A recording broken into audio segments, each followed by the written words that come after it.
So yeah guys, akakandoka atikacha sachangosara chita pakungorwa reslash then nekuisa veranda pane kapila karapa papo ndopachadoswa veranda papa nekurwachi akareslash again then kuita kablack kese and now the house is done. As you can see, I will give you a full house tour.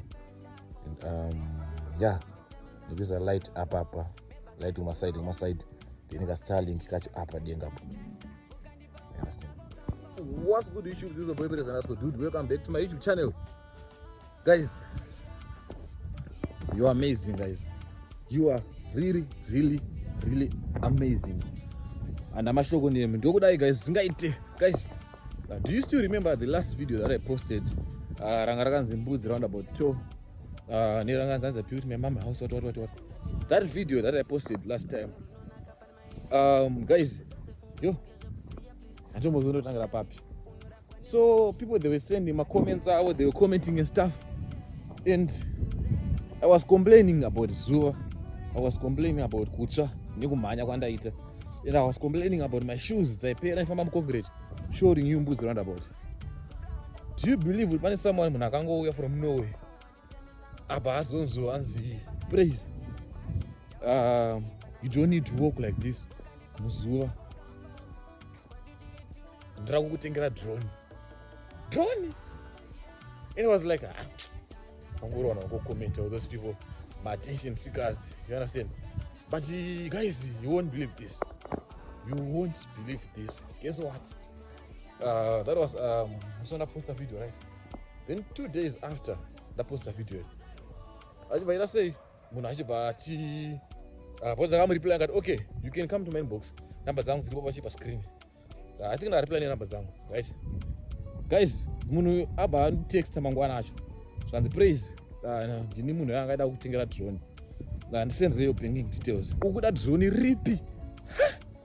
Guys, I don't wanna lie, guys. I was really, really shocked. Like, kutoshokeka nake kuto ndakatobofenda because I was ku podcast Kevin videos. Can also check out this podcast, please go and check it out. Per podcast, the Biriot podcast. Kevin Biriot, one of the most famous YouTubers in Zimbabwe, with 3 channels. The other one with over 130,000 subscribers. The other one, you have to reach 5,000 subscribers podcast yake. And then the Biriot family Muriaki, I don't got 10,000 feet. So please go and check out that podcast called the Biriot podcast. So I was podcast petanga for yanga kadzima. Chivanda phone on the place. I was trying to call you, your phone yanga iti calling. Yanga siri kupinda. Ndaura kutengera drone. I was like, drone? Well, mna rota mafani zero. And then achiva andi zonzo uri kupi? Ndaangoto waenda ku Zimbabwe. Ndaona kuenda ku Zimbabwe. So I wanted to buy it, but take a lot in South Africa. To deliver pamba pako pa doorstep kuti ngori. But now that I was sitting koko, Toyota say, let me check the prices. I've been checking my prices ku macro. South Africa shopping on the macro. But over prices are kunogwa. Select are all good. Select, don't worry about the man, just select. Guys, I was really shocked. Did you know what's serious? But I'm gonna select. So I'm okay, just give me 5 minutes. But the phone there food. So and send me your bank details. That's it. Okay, give me a minute. But the phone there food. So I'm so Ezra Matios Akotoni. This is guys, Mari Vaseno. So, guys, now I'm on my way to town to collect the money and the buy and also buy the drone. So yeah, let's go. Go with me and see what's gonna happen. Let's go. So yes, guys, I just wanna thank you, my sister.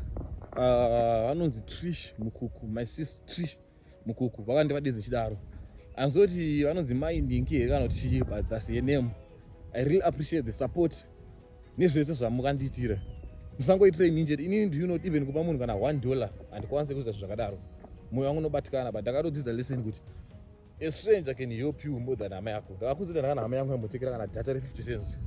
I'm sure you won't believe it. Thank you so much for your love and support. I promise you, content I'm chawana, content I'm poster, content is about Zoniro, and got content in my one. Trust me. And I'm on my way going to farm. I think today in the consulting that Zoniro. Can I want a video? Just know the following vlog rekutera ivlog rekufamba. Do you understand? And the content that's gonna come is crazy. You understand? So stay tuned. You want to stop say.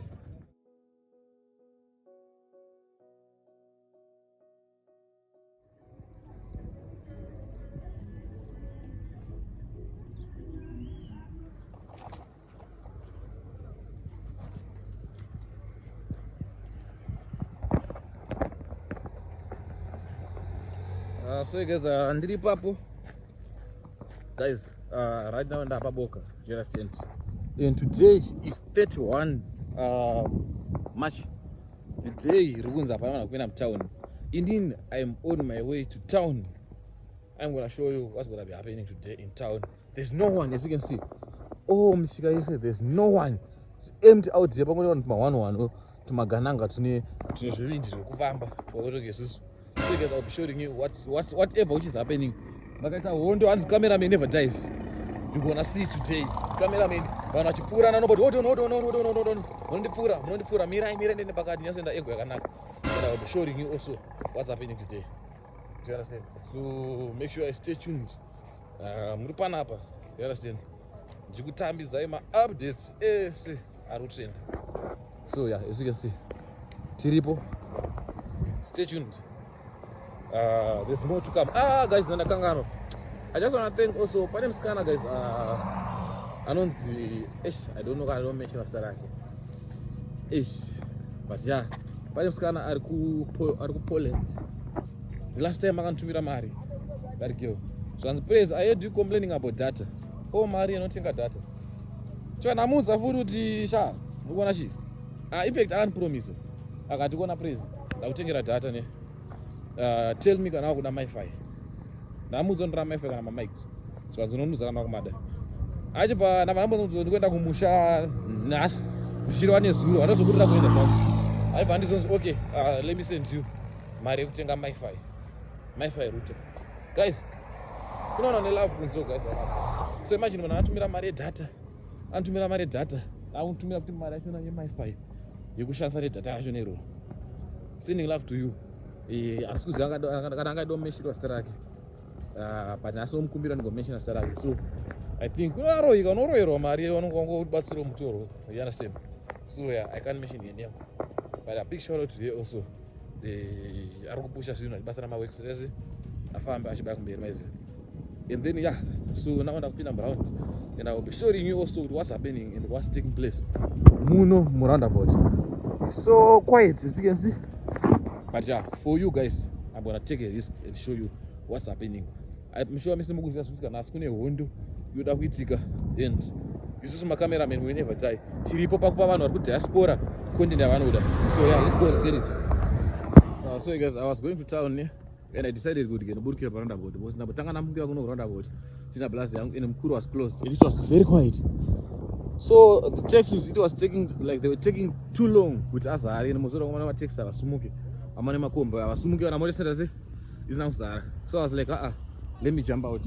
Can I jump up and say, you know, I South Africa. I want to take South Africa, man. Let me jump out. The book around about. The book just make sure the Mkuru. You have to far the show. Because I'm telling you, I'm Mkuru. But Mkuru is going to get far. But at least I'm telling you, my ways. The goose wants to have to now. You understand? So now, I'm going to go to take a drone. Like this. And I'm going to be showing you everything. Panchenda go musha. Drone is here. I'm going to bus. It's a bus. You want everything in every angle. Do you understand? So make sure I stay tuned because Pano Pachafaro. Special thanks to my sister. So make sure I stay tuned. TP the same town. And I'm gonna do a video unpackaging the drone and also testing it. And first time using a drone. And yeah, it's no longer. So make sure you watch the video till the end. Thank you. So yeah, guys, it's hectic. It's closed. So now talk to Fama kwenda ku Glenora uko. Fama kwenda ku Glenora B from Tapakwambuka. Imagine guys. From Buka to Roundabout about 3-4 kilometers. Then Vakuno kwenda kwenda Glenora maybe about 5 to 7 kilometers. I might walk to Machu Picchu as well. hectic. Pakashata, but yeah, let's go and see what's popping. Yo, look where I'm going, guys. Hectic. Pakashata, right?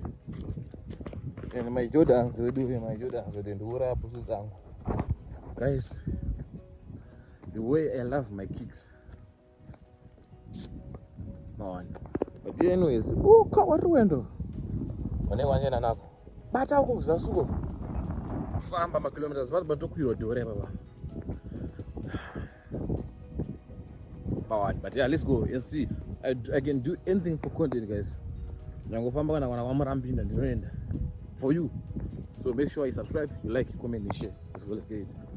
So guys, this is the other side of the roundabout, and that's now kungena kwa James here. Yeah, there's progress in Ufamba. Let's give in South Africa. Then a bridge runs under Okokoyo.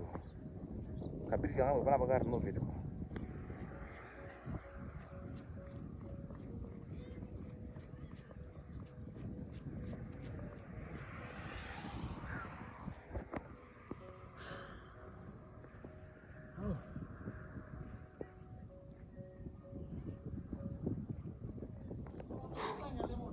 Guys, sweating badly. Now tapanos ba chigo. General B. And utsaga but money on the papi. Understand? So, kanda namkura, I will let you know kanda koleta mari. Stay tuned. Guys, according to name and afunza. Atanzi mkura kavara. Pakashata. Let me go in just to check to confirm. But I'll go piece of mine. Tsaga to confirm. Guys, here's Mkuru. And it's closed. Now I dembo chanda burukira kombe yachi. Then I'll go for Rock Town. Anyways, let me see if I can get my pizza or town. Then I'll proceed to Umbendo no Sagamira say. But right now I'm drinking Glenora B. I'm a flat garana chini lighter. But she never out of my millionaire. I'm singing Ash Bria. So, shaka kula down. But anyways, regarding PM Town, tunos no pera say. We really need that drone. And to read that drone. So let's go town much. Or how much pizza. Come na kutanga kwa na whether much pizza or town nuko kwire utakaenda. And then tunos no pera say. You understand? We risk takers, we take risk for a living. Let's go, let's get it. Guys, ndagarapa napa for about 30 minutes. Banana kombe darika. Panotango todarika wani kudzika kwenda ku Glenview. Apenda kwenda ku town. Apenda kana munhu kwenda kwe. Apenda kwenda ku town kana kwa machipisa pakashata. I'm tired now, but I'm not going to give up. Let me see if I can get him shika. Shinontora kwenda kwa machipisa or shinontora kwenda ku town, and then I will see with what's popping. Do you understand? Pakashata, guys, I'm doing this for you all. I want to go and collect Mario to take a drone.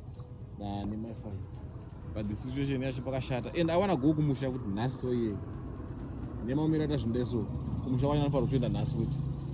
And yeah, you know, guys, I can do anything for content, to give you all content. So yeah. Let me see if I can get a text in station, man. Guys, it looks like Panajim Shika just over 2 days at town. Let me show you more. Current situation in my text in Zimbabwe.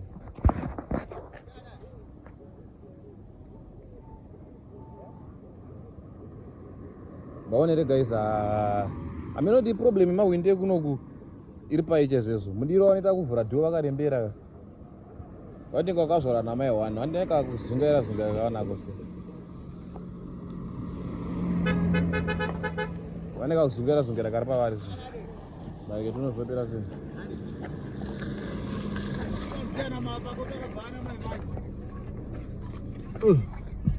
Yeah, but yeah, made a better than you might have that more out of go my name.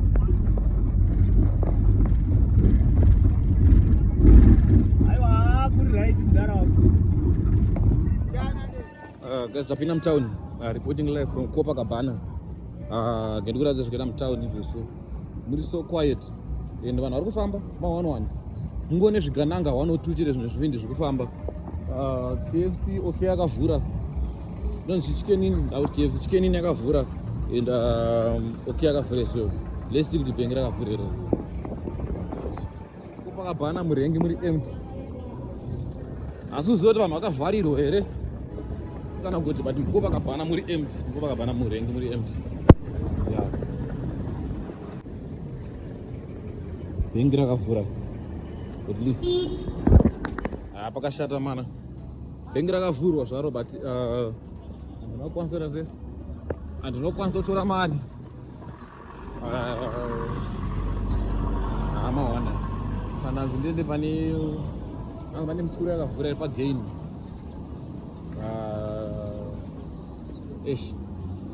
Pane mukuru yakavhura iri pagain. Let's see zvinopera sei. Game ndanga ndanopa ATM yapa pandikwanisa kutora mari here. Mawana zvinhu zvachona mana, pakashata kana pamutaro muri empty, mwana vanhu.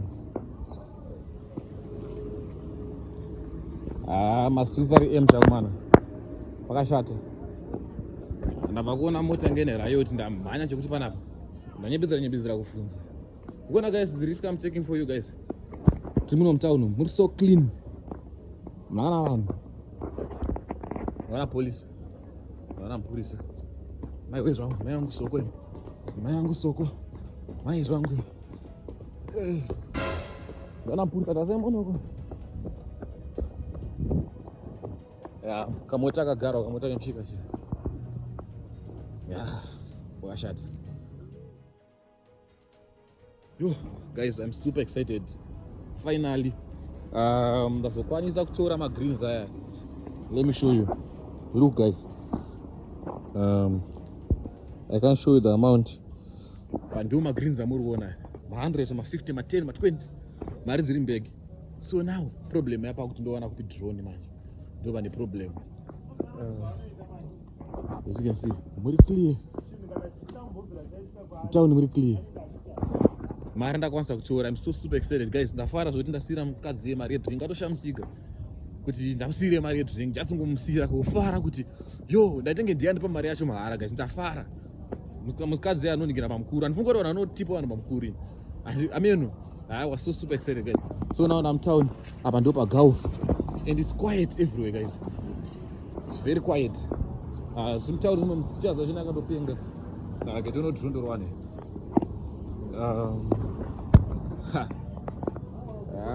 Apa bacha dofambira muzvikona. Nongoti uchibuda muchikona uchisangana nakomana. Vari kuvhiringidza vanhu here. Kuti vadzingwe koko. Nonongoita munyama. Gulf yakavhara. So it means mashops ese kuzasi kwakavhara. Sama COVID asanobatikira yona kana vanana dhindura mandaro.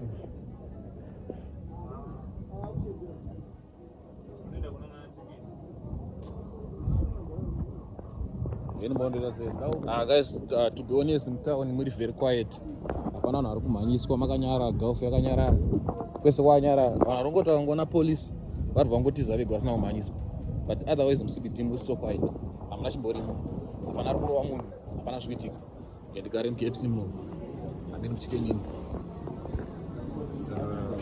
Pari chikudze kuti data ri pazimu ri kudhura.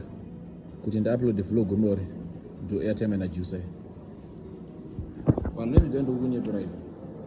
Mandozotoitira. Ndinoite vana vamboruko. Maruko, adwe. Kana zvashata. Mamanyo. Ha? Arkuya? Anga mana rutuya.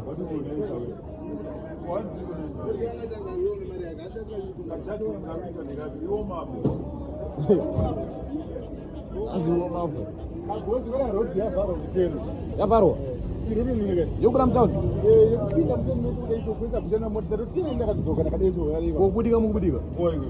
Manje matega zapi kuti mukando kwa saka polisi yakuti wa vanhu manje achatoda vanhu mutano boys. Batenga kutamba matega zvikuru. Isiri urubula ngeyavharo kaise. Olomuri the police yazi kone wani waizvo zvina Robert Binda kuti. Sapa kashata.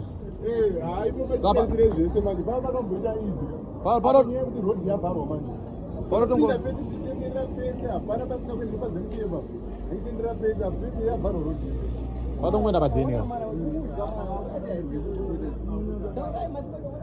I'm reporting live Green Town. Timbora nadototanga mtown no. In maro tango to manu. Tinangoti gentenge chikafu changu bakers cheaper ones. Chicken in and we far about this is under tenga. So yeah, I'm serving bakers in Russian and chips. This get honest somebody teaser because that not Timbora nadototanga mwana sasa. Yo. Yes, Timbora nadototanga muno town. Chicken takwenda padhena manje tione zvinopera sei. Make sure stay tuned, you subscribe. Let's get it. Ukada urivheza chiyaka tichikisa so kezana kuti kubva pagolf pachikenini poposi pagolf tikudzika pabhate pamatoilet pana rizende iyo mawani kunhu kuratidza kwakanyarara singaiti tani makanyarara mufambwa nezvigananga chete ndo zvekufamba tinonokwira macoms kuna chato so yeah pakanyangara tione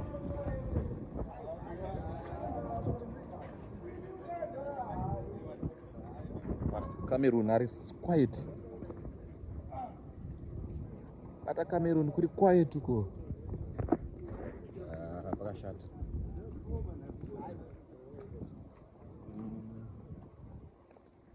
Takubaya kuna rizendo.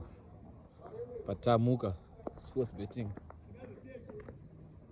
Guys, mtuna makanyara zvoti mutotyisa boys. But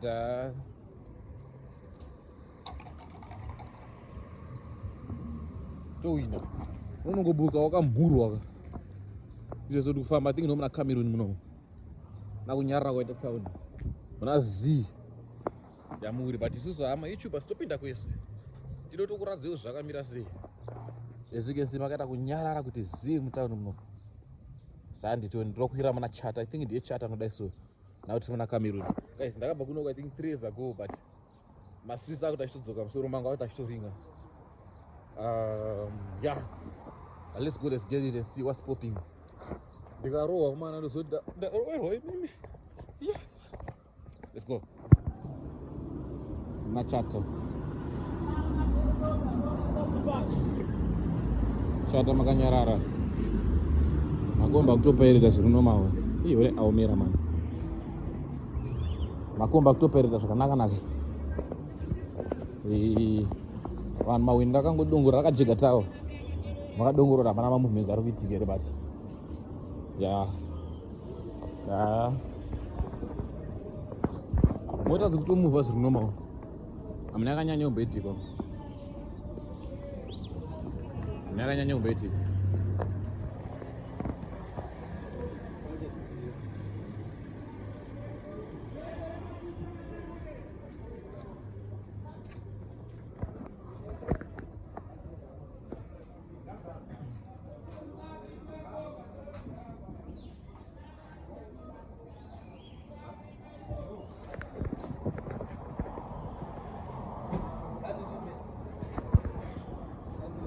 Gwendere. Alright.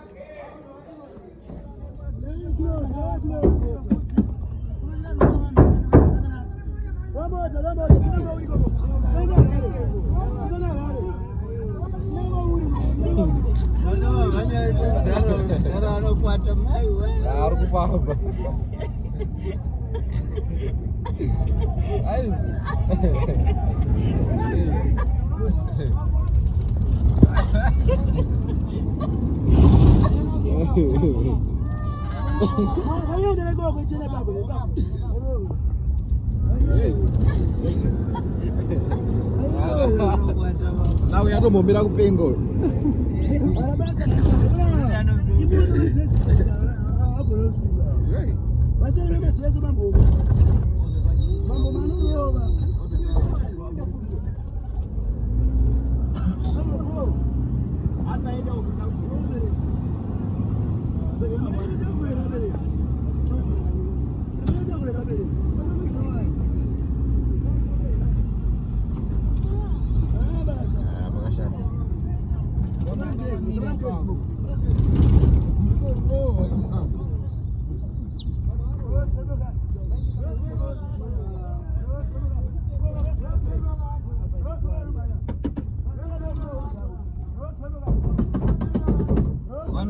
mana ka 1 vanhu kumberi ka 1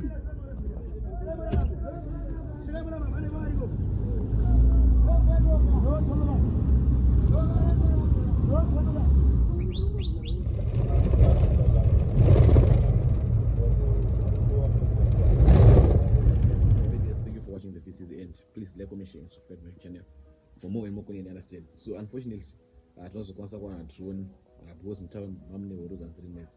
But yeah, let's just hope tomorrow we're gonna get the drone and talk us about the So stay tuned and wait for what's content. Let's go.